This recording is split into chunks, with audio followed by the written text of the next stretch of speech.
This event of Lazarus' resurrection and death is a precursor to the death and resurrection of Jesus Christ. This is the event which continues Jesus' quest to show the disciples that he is the revelation of God, of God's glory. Yet this time around, he reveals himself to many others, not just the disciples, many others in the crowd who have gathered because of Lazarus' death. Some of the witnesses of this event are Jewish authorities who see Jesus as a threat. Ultimately, this will be the event that will thrust Jesus into the path of real danger to his life. The theme of this gospel is, I am the resurrection and the life. If you've ever been to a funeral here, which I assume many of you have, or if you've ever been to an Episcopal burial service, you will have heard those words in the liturgy. They're actually the very first words said in the liturgy. The burial rite in the Book of Common Prayer begins with those very words of Jesus Christ. I am the resurrection, I am the life. Jesus' death is an opportunity to demonstrate that Jesus is the resurrection and the life. First, I want to give you a bit of information before we begin to talk about this. This is not Lazarus from the rich man and the poor man outside the rich man's gate parable. This is an entirely different man, just with the same name. This Lazarus is a really good, close friend of Jesus. Once the message of Lazarus' illness gets to Jesus, there's no way in which he can make it to Lazarus in time to prevent his death. So Jesus waits a couple of extra days before journeying to Bethany, where Lazarus lives with his sisters Martha and Mary. There is a godly purpose to his decision. This event, like the Transfiguration and the blind man restoration of light, which we talked about last week, are opportunities for others to see God's glory. Jesus uses these opportunities to help people understand and believe, even though it is dangerous to do so. And these opportunities that he takes are leading him to his own death. Everything that Jesus does is purposeful. Waiting until Lazarus had been dead in the tomb for 4 days leaves no ambiguity regarding what Jesus is about to do. The confused and doubting disciples, the crowds of people waiting to believe in someone or something, and the Jewish authorities who have their own agendas regarding this threat called Jesus, are all gathered. They're all gathered to witness to Jesus, to the miracle, and to God's involvement in the world. I suspect that the shock factor in this event was enough to move many people in the direction of belief. Yet sadly, it had an equally emotional reaction in the direction of stubborn resistance, disbelief, and even more confirmation or justification to what some perceived to be a real threat, to the way specifically that things were meant to be. Jesus was a threat to the way things were. The times needed change.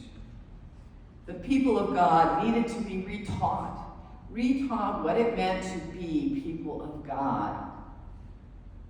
The people needed a new covenant with God, and Jesus is that new covenant. Jesus is on his way to his last days on the earth. He's moving ever closer to Jerusalem. Much needs to happen, and much will happen in these last days, all leading to his death and to his resurrection. And let us not forget his ascension. There is still so much more for him to accomplish. In the weeks to come, having the people see the truth from their own witness, from their own eyes, becomes his passion even unto death. He's not going to change the minds of all of those who do not believe, although he will have an impact on both the believers and those non-believers. He knows this, and our history of becoming believers and non-believers has lived out all through the centuries and for all humankind. It is being lived out still to this day.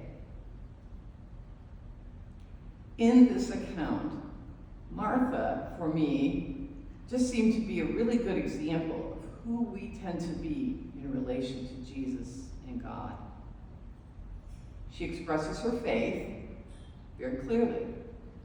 But like most of us, you can tell by the things that she says that she believes, and she fails to believe, questioning particularly Jesus' request to remove Lazarus from the tomb.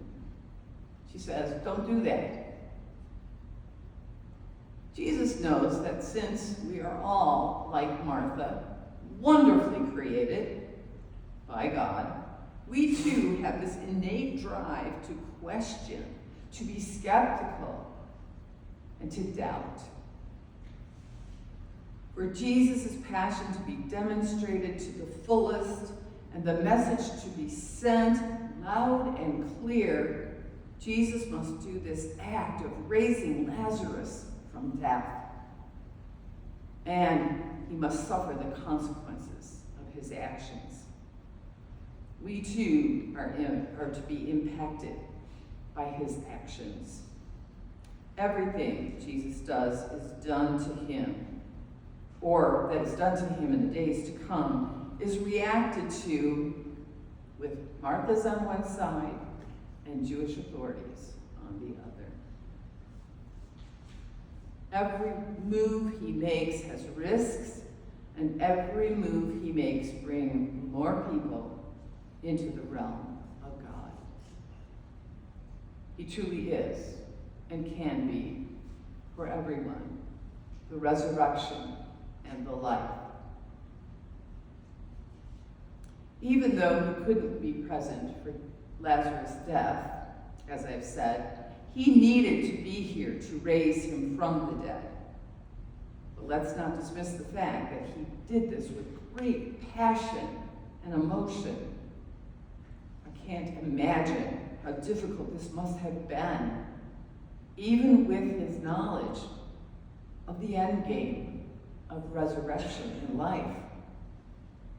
Jesus was a man with human characteristics, and he possessed the humanity we all have. He was willing to show this at all times. Sometimes this gets a bad rap as weakness, and often in us when we show our emotion. But as we see in Jesus, it isn't weakness in any way, shape, or form. It's compassion to the fullest. It shows the cost to us emotionally when what seems unacceptable takes place or must take place in our lives. It shows that we are connected to each other on an emotional level, and this attribute, believe it or not, comes from God, as we are made in God's image. Jesus' demonstration of emotion and his compassion and love for people, all sorts of people, all kinds of people, all people, is important to the understanding of God. Revealing Jesus with both his humanity and with his divinity intact is essential to seeing for us the fullness of God, and especially for seeing and being God in us and us in God.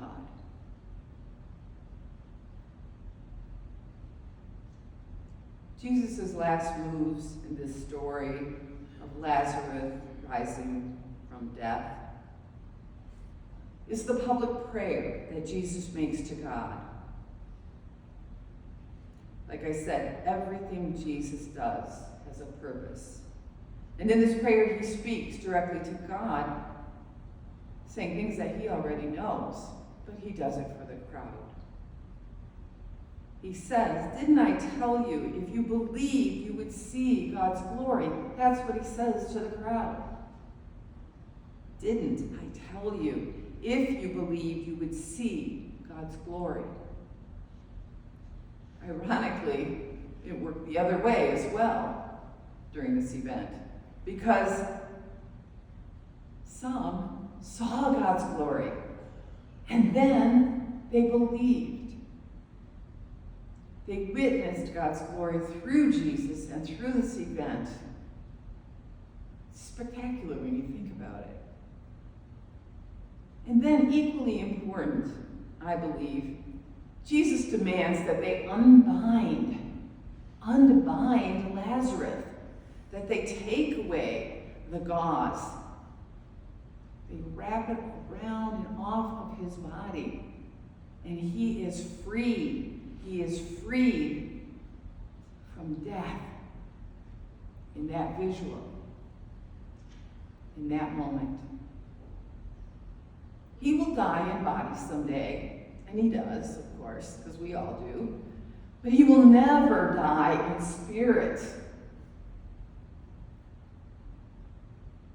In the process of experiencing this event, Jesus has shown to those who choose to believe that they too will have resurrection and life. Jesus says, even though we die, whoever believes, well, they will never die. Sit with that this week. When I say those words at a funeral, I wonder what people do with those words when they hear them.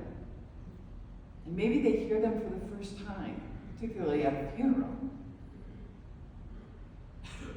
None of us know what life after death looks like, or is, but it raises some questions for us.